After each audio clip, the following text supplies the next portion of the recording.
Is there a message of necessity at the desk? There is a message of necessity at the desk. Move to accept the message of necessity. The message is accepted. Welcome back to another episode of Messages of Necessity.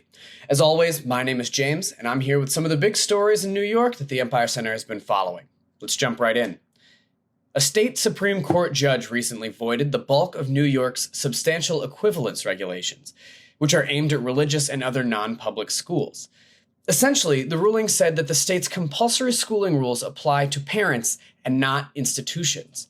Based on the ruling, if a school is not checking every box set by the legislature, parents are expected to supplement it, rather than relying on merely one source of instruction provided at a single location. New data on See-Through New York details the latest round of grants directed to pet projects by state lawmakers and the governor, using money borrowed from the Dormitory Authority of the State of New York, or DASNY. More than 600 grants have been issued since April 2022, totaling more than $230 million. Now, the grants are not awarded on a competitive or transparent basis, and most are dispersed outside of the normal budget process, which means that state lawmakers never vote on the individual recipients. And to close, we've got one more only in New York story. Real Eats, which is a Finger Lakes-based meal kit company, closed its doors suddenly this month, despite New York state government sinking upwards of $14 million into the operation. Now, it's not clear whether Real Eats ever turned a profit, but economic development officials kept pouring the funds in, betting as late as 2022 that it had the secret recipe to keep this business alive and competing with established incumbents. For more of the big stories on the policy successes and failures in New York State, make sure to check out Empire Center's blog at empirecenter.org. And now stay tuned for the rest of this episode where we talk about transportation policy and electric school buses. Stay tuned. All right, welcome back to another episode of Messages of Necessity. I'm joined today by Nicole Gelinas, a senior fellow at the Manhattan Institute, contributing editor at City Journal, and a columnist at the New York Post. Nicole is also the author of the Transportation and Transit section of the Empire Center's policy compendium, The Next New York, which you can find at nextnewyork.org. Nicole, thanks for joining us. Good afternoon, Tim. Thanks for having me, and thanks for asking me to participate in the report. Well, this has been great. This is one of a series of podcast interviews we're doing on different chapters of the report, which, as you know, goes into 11 different policy areas where New York could be doing things better. Of course, there are far more than 11 areas where New York could be doing things better, but this is a good start. So let's jump right in. Your section, your chapter is on transportation and transit.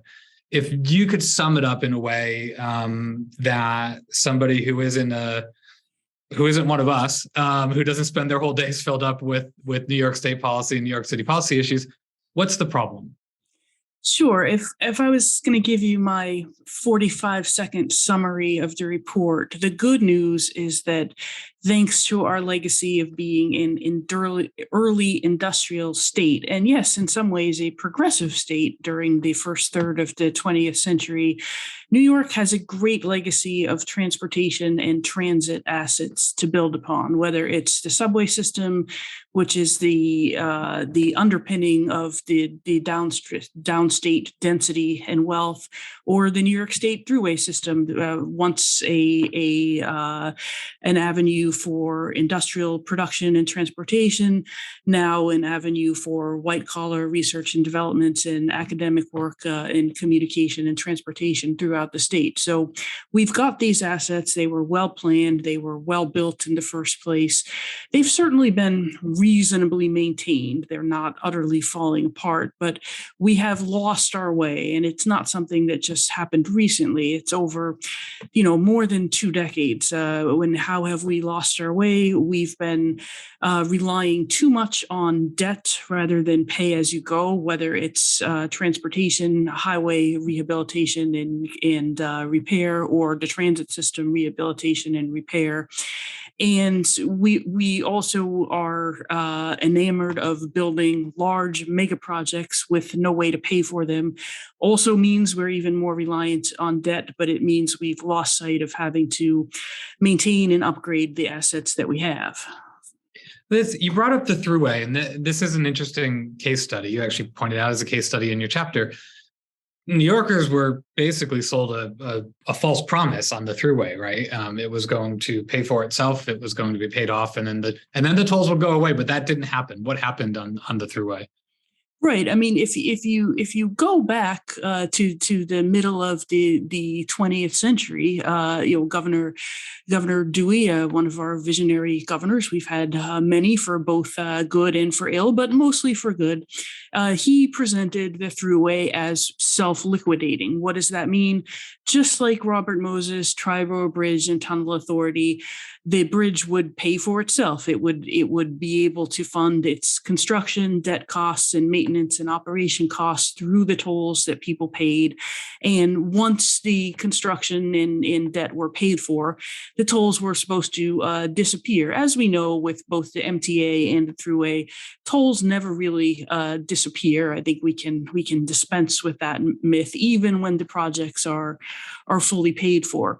But the Thruway did eventually pay for itself in terms of toll revenue operations and maintenance. It actually cost twice as much as it was supposed to cost. It was supposed to cost $500 million, ended up costing $1 billion. So cost overruns are nothing new to New York State.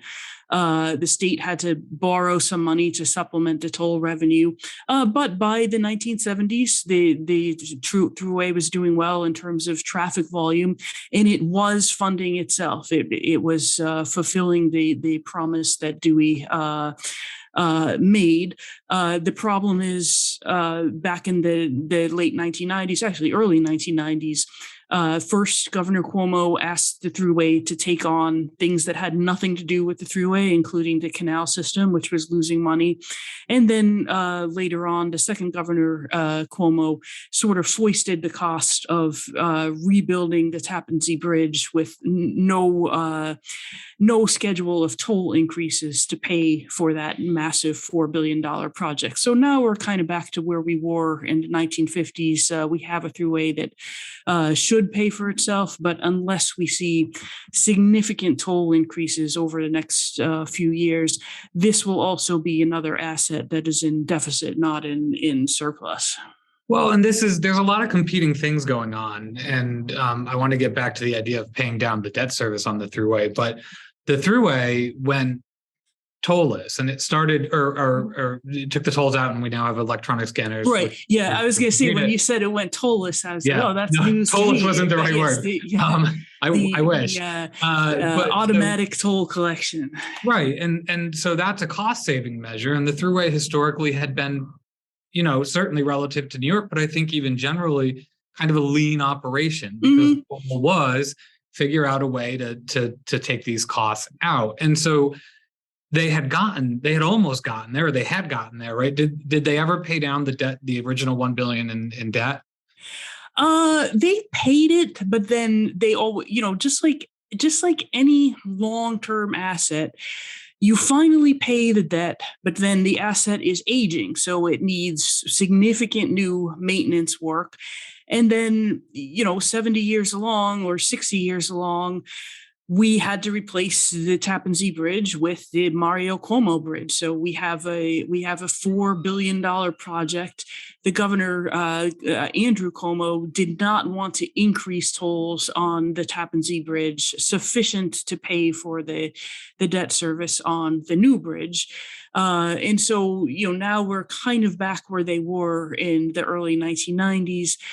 Back then, they did eventually get some political independence to raise tolls sufficient enough to continue to stay on a sustainable operating basis. And so that's something that they're going to have to do again. But yes, you're right. This is not a case where operating expenses have just spiraled out of control. The operating budget is actually pretty lean, for a decade up until the pandemic.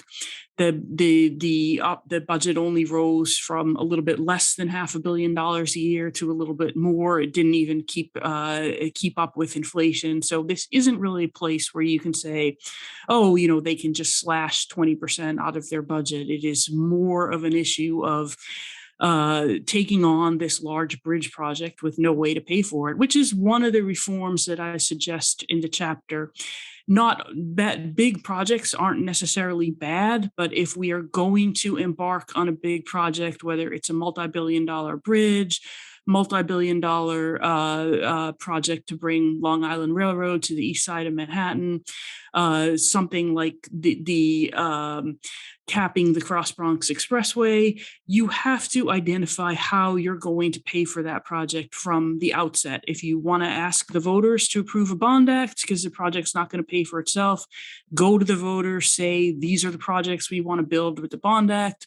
Do you agree with this or not? If you want it to be a revenue project, then identify the toll and or tax revenue that you are going to use to pay for this revenue project before you start out, and make the case to the voters, this is worth doing and this is worth paying for. And that's the thing that sort of sticks in your craw at the end of the day with the Tappan Zee, with the Cuomo Bridge, they sort of circumvented this requirement that voters have a chance to weigh in before taking on new debt, before taking this on. And they didn't do that. And that happens, probably more often than we'd like, especially with big projects like this. And for a future episode, we'll be talking about some of the cost drivers of these projects. And while the Thruway does operate fairly lean, there's lots of things that are impacting the cost of maintaining and operating. If you think about prevailing wage, the cost of labor, contracts that they're signing, all of these things that go into it. And it costs a lot more to build things here in New York than it does in a lot of other places because of that, which is a great segue into talking about the MTA and some of the problems there. So the highways and bridges are one side of this infrastructure, transportation, transit area. The MTA and sort of New York City proper is another. Real quick on that, what are the massive structural issues that we're dealing with? Well, how much time do we have? The MTA, if we just sort of end on the roads and bridges, we should at least mention the gas tax is not raising as much revenue in terms of keeping up with inflation as it once did. It's sort of a good news story. Vehicles are becoming much more efficient even without the electric vehicle side. So that's something the state is going to have to think about too, is how do you replace those gas tax revenues with something else? But yes, on the transit side, but at least with the roads, bridges, and so forth, you have a solid asset system. The operating costs are not insane. These problems are not all that difficult to fix. It just takes a sort of minor political will. The transit situation is very different. You have three sets of problems. One is COVID and the very slow recovery of the downstate region, particularly Manhattan, from the pandemic. In terms of, I'm in Midtown Manhattan. There are a lot of tourists around. There are more office workers than there were a year ago or 2 years ago. But the office workers are not back 5 days a week. They're coming in 2 to 3 days a week. That pretty much exactly fits with the MTA's ridership. Weekday ridership on subways, on commuter rail, is around 62%, close to 2/3 on a good day. But it has been plateaued at that level for close to a year. It's really hard to see the MTA coming back to pre-pandemic ridership indefinitely, unless we figure out a way to get these office workers back 5 days a week. Just notwithstanding that, when they were at full capacity, they still weren't producing enough revenue. Right. So if you take your very roughly, fare revenue was about half of their revenues. The rest of it came from taxes. So they are now missing 40% of half of their revenue. So that is a big drop for them. And that is why, if you look into the future, they face $2.5 billion annual deficits, more than 20% of operating revenue every year, as many years as we can see into the future. So that's a big change, is just entirely missing this revenue. The other two issues are more chronic. At the MTA, operating costs have soared. The operating budget has basically doubled in 20 years, and that's because, unlike a road or bridge, it costs a lot of money to operate mass transit. This is something that transit advocates never quite grapple with when we talk about transportation subsidizing transit. That's fine, but the transit just has massively larger operating costs. It doesn't really take very much to operate a road. You need some state troopers, you need maintenance once in a while, but a train is very different, where you have two people on every single subway train, you have more than two people on every single commuter rail train, and much larger maintenance and repair ongoing issues. So the costs are much higher, and they've been rising, and there has been no appetite for going to the labor unions, particularly the railroads. I know Empire has done so much on the Long Island Railroad in particular. The Post just did a series saying you could save hundreds of millions of dollars a year just doing pretty basic things where the customers really wouldn't even notice that you had done them. But still, that we're still very far away from seeing that the governor is willing to expend political capital on saying to the unions, look, we've got to have hundreds of millions of dollars in concessions minimal before we can even think about new labor agreements. And then, of course, the third part is the capital. As you said, our capital costs are much higher than most other places in the country. That's particularly true in transit. And so when we look ahead to these multi-billion-dollar projects, the second phase of the Second Avenue subway, whatever the state ends up doing around Penn Station, I think, we have to rethink some of these projects. The Penn Station project can certainly be scaled down. And B, again, if you want to build these projects, the Interborough Queens Brooklyn link is one that the governor is pushing. You have got to say how you are going to pay for them in advance. We can't just, take on billions of dollars of debt like we did with East Side Access and say, we're just going to leave it to the next guy or the next woman who is the governor 10 years from now, because we just don't have the ridership to sort of have that luxury of dealing with the problem later anymore. So if you take out I like to call them the New York added costs, right? So all of these increases that are based on decisions we've made, and you go back to just sort of the infrastructure of the MTA, of the transit system, which, as you said, is expensive to operate. Doesn't matter how efficient and good you are at it, it's still going to be expensive. In a post-COVID remote work, whatever this is that we're entering into, does there need to be a reimagining of what and how the MTA provides what it provides?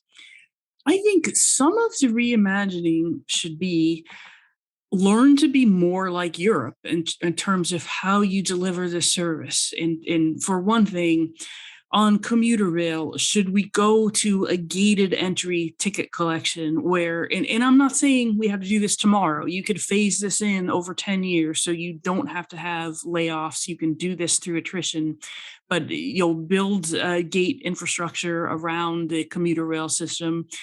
And you tap your card just like you do to get into the subway, the gate opens, and then the person who checks the fares on the commuter rail train doesn't check every single ticket. They may stop on every car and say, not out loud, but to themselves, we're checking every third seat this day, or we're checking every third row. So you can do it in a random way, but a random way that is also determined in advance. So there's no discrimination on perceived race or perceived gender or anything like that. But, every third person say, can I see your ticket? If they don't have one, then they pay a fine sufficient enough for them to deter them from doing it in the future. I mean, as Nolan Hicks at the Post says, you're giving away half of the money you collected in tickets on commuter rail just to collect the tickets. That doesn't seem like a very sustainable system. So there's large scale things they could think about. on the subway system. Again, doesn't have to be now, but longer term project. As the subways go to digital operation, maybe you only need one person on the train instead of two, or maybe the second person on the train has a different job description. Maybe that person walks through the whole train, calling in any disorder to the police department at the next stop.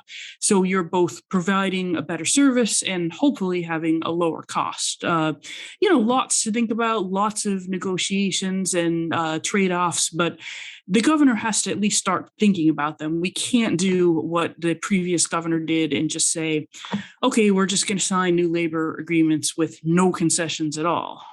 I was just going to say, and that becomes, for fear of being a broken record, I mean, this is something, it's a political reality for the governor and for anybody who's working at the MTA that in order to get those changes, you need to get concessions because it's going to mean jobs. You can't, so much of this is labor-based. Without getting rid of jobs, you can't save money.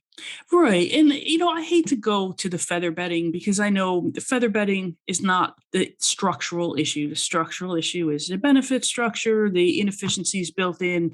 But just to give one example of what is clearly feather bedding, if you go to a Mets game, you have multiple conductors on the train, and then you have people outside of the train, once again, checking the tickets when people leave the Mets game. I mean, you're spending literally thousands of dollars to check the tickets of the people coming off the Mets train. There are more efficient ways of doing that. This is clearly a kind of perk. You get a little extra overtime to stand out there and work the Mets game. These are things that just a signal, yes, we are trying to save money here and we are trying to do things differently here. Right. Now, is that a Yankees-Mets thing? If I were to ride the subway to Yankee Stadium, maybe it's a different crowd and it requires less checking? How would I know? Why would I go to a Yankees game? So you have to ask somebody else. All right. But the governor is coming to the rescue, right? So her executive budget was released last week. It's somewhere in the neighborhood of $1.6 billion in an MTA bailout. Can you talk a little bit about that?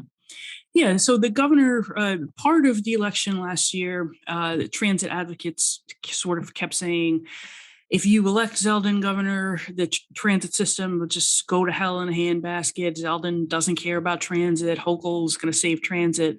Okay, so people voted for Hochul for better or for worse. And so let's see if she's actually going to make good on this implied promise of being the only one who would save the transit system. So is the plan that she put forward as part of the state budget a sustainable package for the transit system?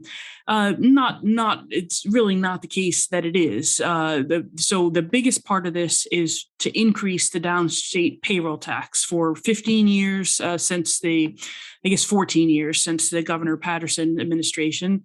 The state has levied 0.33% tax on every downstate paycheck. It's done, the employer pays it, so you don't see it on your paycheck, but it does indirectly come out of your paycheck.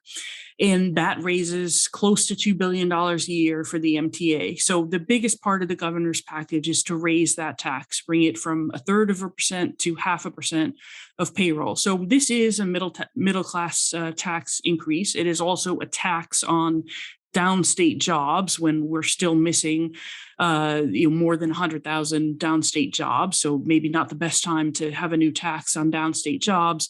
But more importantly, it doesn't deal with the cost side. The operating efficiencies that the governor nodded to in her budget speech, those are already baked into the MTA budget. The MTA hasn't identified what specifically they are. So just to raise taxes before we really address the operating spending side, it's probably not wise. But also we have no labor agreements. The TWU agreement with the MTA, this covers more than 30,000 workers.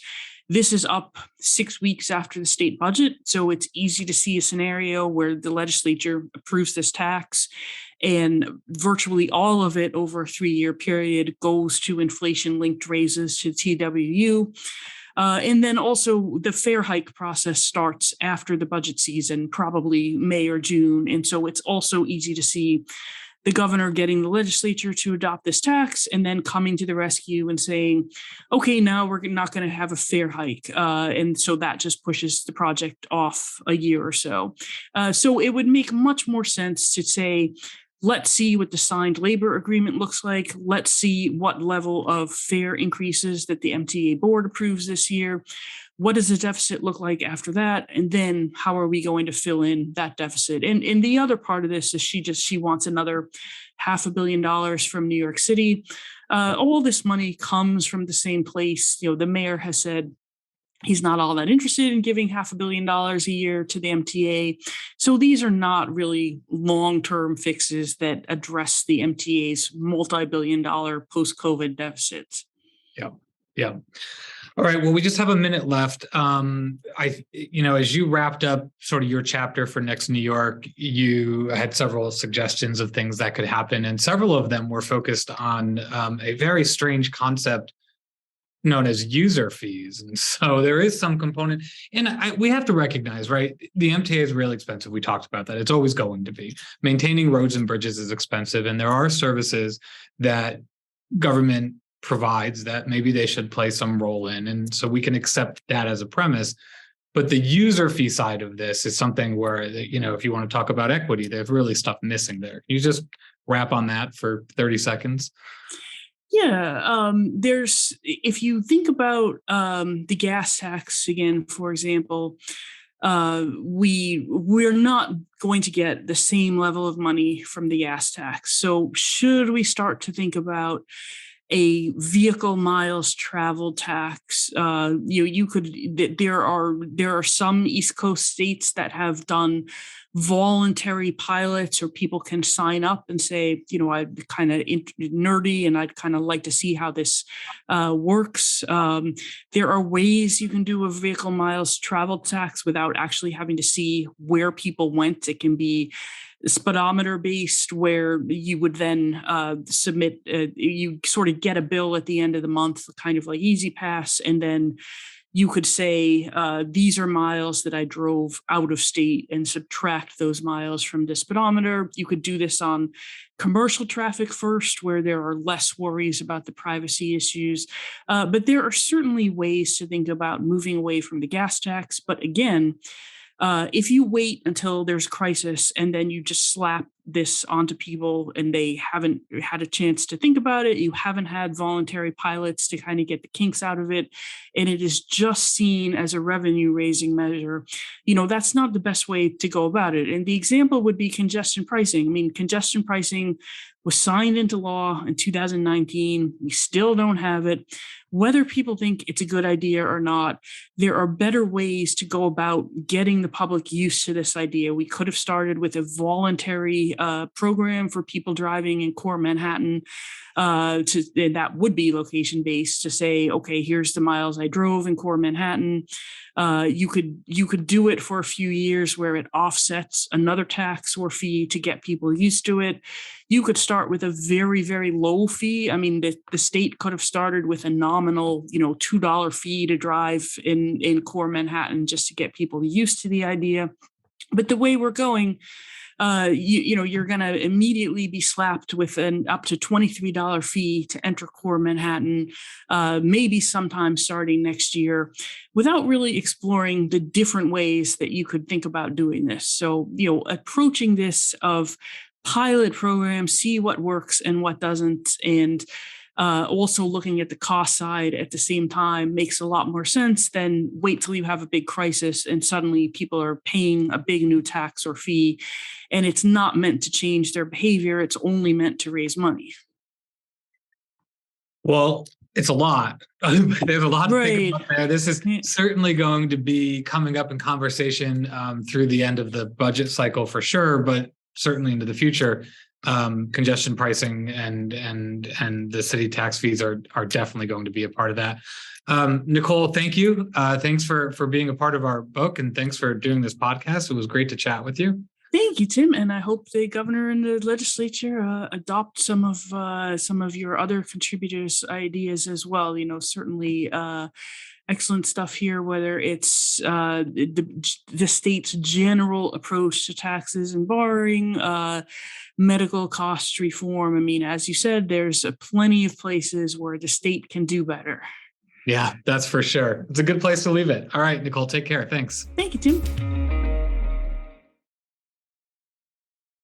Welcome back. My name is Emily DiVertola. I'm the Education Policy Analyst for the Empire Center. And for this section of the podcast, I'll be having a conversation with our energy expert, James Hanley, and we'll be talking about a recent report he did on electric school buses. So, James, tell me a little bit about this policy. Will kids be riding on electric school buses in the near future?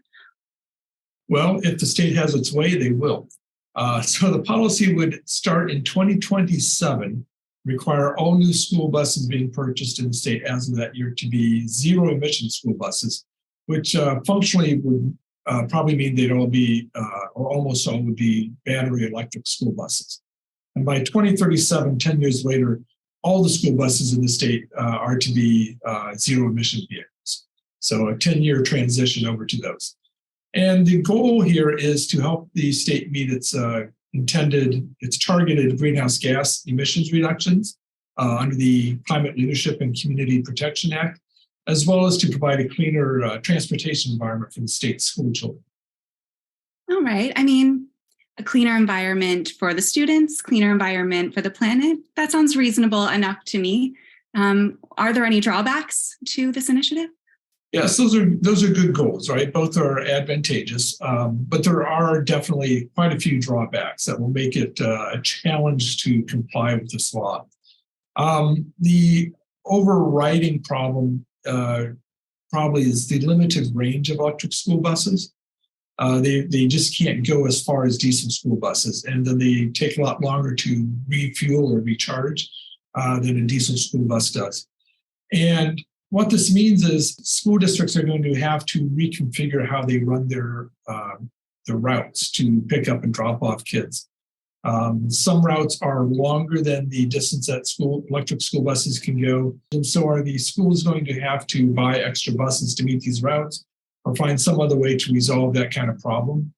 And range problems are also exacerbated by two primary factors. One is hilly terrain, and some of our school districts are located in hilly areas. As you go uphill, it drains the battery faster. Just as on a diesel bus, it's going to take more gas. And also cold weather, because the heat to warm up the school bus and keep the little kids from freezing is power drawn from the battery, which drains it faster and reduces its range even further. Yeah. So schools are going to have to figure that out. They also may run into, because of range issues, they may also run into problems of not being able to participate in some sporting events or take some field trips that they're used to taking if the distance is too long. Sure. And many districts are already struggling as is with transportation, with their absolutely. It's a huge cost for districts, and always is. There's also a troublesome reality that a lot of rural small bridges aren't designed to hold the weight of an electric school bus, which is considerably heavier than a diesel school bus because its battery packs weigh a lot. And then they'll have to recharge in the middle of the day so they can make both the morning and afternoon runs. And recharging at night isn't a big problem. That's when energy is the cheapest. But there's more energy demand overall during the middle of the day, so they're going to have to recharge at a time when energy costs more. So unless they can work out deals with utilities to get some cut rate charging, that's going to add to the overall ongoing cost of it. Feels like a big logistical burden on school districts. Huge logistical problem, and they haven't begun to deal with this. They're going to have to retrain all the mechanics too, because the mechanics all know how to operate on internal combustion engines, and dealing with battery vehicles is an entirely different beast altogether.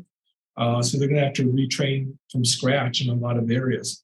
So it's going to take, and very few school districts have begun seriously thinking about these issues yet. They're going to have to, and probably the more they look into it, the more kind of frantic they're going to get. Yeah. So what about the cost? How does this compare in terms of the traditional diesel school buses? Well, the good thing about an electric school bus is that it's cheaper to operate. in general. So over time, if they operate long enough, the cost can even out fairly well. But there's a huge upfront difference in cost that school districts will have to deal with. A standard diesel bus costs around $150,000, and the electric school buses cost about 2 to 2.5 times as much, somewhere between $300,000 and $400,000 on average. And plus, each one needs about $10,000 to $30,000 in infrastructure upgrades for the charging needs. So this gets very expensive. And New York has approximately 50,000 school buses. So simple math tells us that the additional cost above and beyond the cost of buying diesel school buses is going to be between $8 and $15 billion by 2037. And that's the one-time cost. If electric school buses remain more expensive than diesel school buses, then as they get replaced, each time we have to replace them, we'll still be paying that higher cost. That's quite a bit. How does the state plan to pay for that? Well, it really doesn't have a plan to pay for that. We've discovered that there is a little over $100 million in existing and new federal and state programs that will help likely to pay for school buses in New York. And then the Clean Water, Clean Air, and Green Jobs environmental bond that voters approved last November contains $500 million specifically for electric school buses. So that's about $600 million on a project that's going to cost between $8 and $15 billion. So the state currently has plans to cover somewhere between 4 and 7% of the cost. And the rest will presumably fall on school districts, which means they have to find that money somewhere. So that's probably either higher local taxes or some significant cuts in educational or sports programs, or some combination of the two. Yeah. If you were to rewrite it, how would you improve it? The good thing is that newer diesel school buses are a lot cleaner than the older school buses, thanks to upgraded diesel technology. These studies that show certain amounts of harm to school children's health are based on the older, dirtier diesel buses. So just going with newer, cleaner diesel buses would be much cheaper. It would still give us a lot of health gains. And school districts have to do that anyway. They in New York, they tend to replace buses every 12 and 15 years. The engines often are still functional, but they tend, like your own personal passenger vehicle, they tend to rust out and wear out just because of the climate here. And so that would be a lot cheaper. And if we used more biodiesel in those buses, as opposed to your traditional diesel from fossil fuels, we would get a lot of the greenhouse gas benefits from that because biodiesel is carbon neutral. Another alternative is propane buses. They're available, and they only cost about the same amount as a diesel powered bus. So they're much cheaper. They have much lower greenhouse gas emissions, much lower emissions of particulate matter, which is the concern with diesel. They haven't been real popular so far with school districts. But if we're trying to get school districts to reduce their greenhouse gas emissions, they might find propane buses a more attractive way to go. Yeah. And in general, I think it's okay to encourage districts to push towards reducing the greenhouse gas emissions, but we need to, instead of setting artificial, politically determined timelines that have no relation to feasibility, we need to focus on letting technology and cost drive this, so that school districts can make the best decisions for their own districts based on their economics and what their taxpayers want for their own kids. Yeah, absolutely. Well, thank you for taking the time to shed some context on the costs and benefits of this initiative. And thank you for taking the time to listen to this episode of Messages of Necessity. Don't forget to subscribe wherever you listen to your podcasts and leave us a review. For more news and analysis, visit our website and sign up for email updates at empirecenter.org. Follow us on Twitter, Facebook, and LinkedIn at Empire Center.